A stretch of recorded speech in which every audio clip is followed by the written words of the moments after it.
Dominic Moore Dunson grew up in Akron, often questioning his identity as an African American. Now the professional dancer and 2019 Cleveland Arts Prize winner is staging a work inspired by those feelings called The Black Card Project. In 6th grade, Miller South, I'm sitting with the 7 other black boys in my grade at the time, and we're all sitting at the same lunchroom table. And we're talking about what we wanted to be when we grew up. And one of them says, I want to be in the NBA, I want to play like LeBron. And the other ones were, I want to be in the NFL, I want to be like Michael Vick. When it was my turn to say something, I said, well, I want to dance in Paris or play professional soccer in England. And there was this deafening silence that went on the table.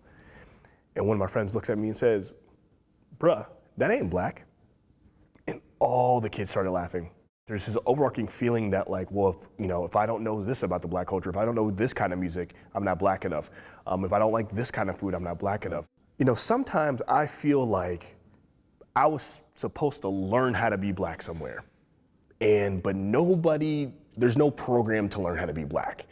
And I kind of sat for a while and I was like, what if there was a school? What if there was a school where someone learned how to be black? And that's where it started. And I was like, what if there's this kind of weird, interesting character who's kind of like me, but like a different version of me in my head? And what if, he kind of went through all these classes and it kind of felt like a really weird version of The Wizard of Oz? Because you have a single character who runs into all these different characters and learns all this stuff. So it's kind of like the structure that we used. Kevin Parker, when I asked him to collaborate on the show, I didn't know really what the show was yet. I was talking to him, we went out to an Applebee's and we sat down and I was like, so I have this idea. I kind of want to talk to you about like what it means to be black. And we started just kind of like joking and laughing about all of these things that we knew about.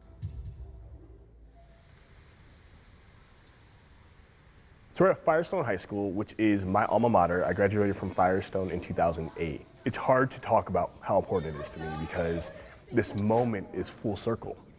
At 14 years old, I was learning the foundations of what it meant to be a creator. At the same time, I was dealing with all these internal struggles of, well, can I dance? Should I be dancing? Can I play soccer? Should I be playing soccer? But coming into this place was like a very safe space for me to explore who I really, really knew I was as an artist at such a young age, and to be, 16 years later, bringing my 90-minute work, a very large work for somebody around my age, and knowing that, wow, just a couple hundred feet that way while I was on stage, I started this process. I would say I've never really seen a show quite like this. This was completely different. The fact that it only had 2 people in it doing an entire story was like enough at that to set it aside from most things I've seen.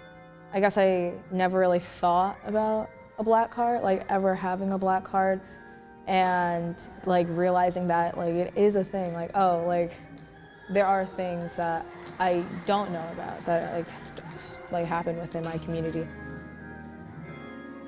I would say the slight stereotypicalness of it was pretty funny. Like the little gangster walk and the stereotypical clothing, it was pretty funny.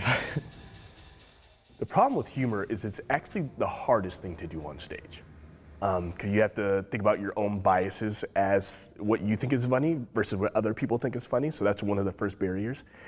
Inside of this conversation, we wanted to use humor because we wanted to pull people into our world, and making people laugh always does that. You want to pull people into the show before you hit them with the really hard topics. We couldn't start the show with the history section because it's too raw and it feels too close to home. So you invite people in by making things funny, by making them fun, playing their favorite music, and all of a sudden they're willing to go on the journey with you no matter where you take them.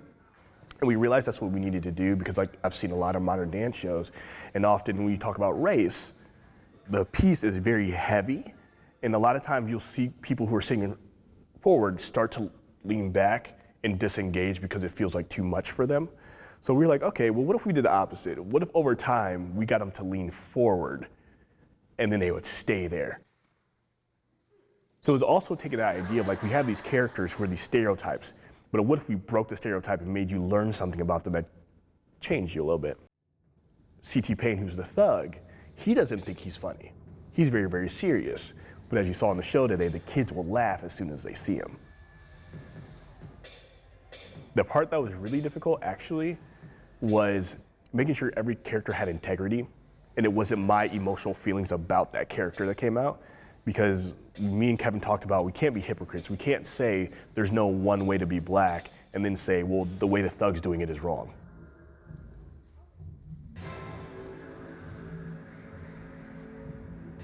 And I knew I wanted to do something that had to do with Black history, but I didn't know what. So I was just going through clips and things like that. And one day I had this dream that I was running. And I was just like, you know, there's a slave master running me, there was the dog happening and all this stuff. And then I had another dream about being in the Jim Crow South and what that felt like. And then I had another dream right after that that was like the 60s Black Panther movement. And then another dream that was kind of being this Trayvon Martin, Tamir Rice type character. So the section is actually literally a dream I had. All you can really hear is whippings and getting hit with batons and all of that. And I would say that that kind of is really reflectful on our history. I feel like that was probably the part that made it most impactful, was just like the way they drawn in the audio with the dancing, and I would say like that all just came in and made it so powerful. I would love for this piece to tour nationally, to tour to all these large cities, especially where there's a large African American population, and to get into the schools just like we did here. But also the show is also built for the students, but also their families. It's really, really important mom, dad, grandma, grandpa, auntie, uncle see the show, because what I would love to happen is everybody goes home that night and then they talk about it. That's the point, right?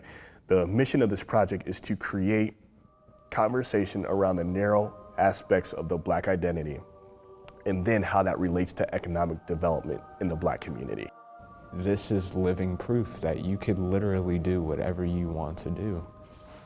And even though you may get hit, you may get hurt, you may get brung down a little, you'll still be you and be able to go forward to wherever you're trying to achieve. Today was the first performance where, I mean, I could see the audience a little bit, but it felt like 80 to 90% of the audience was the exact target audience this show is for. And it gave me a sense of like, this is why we did this.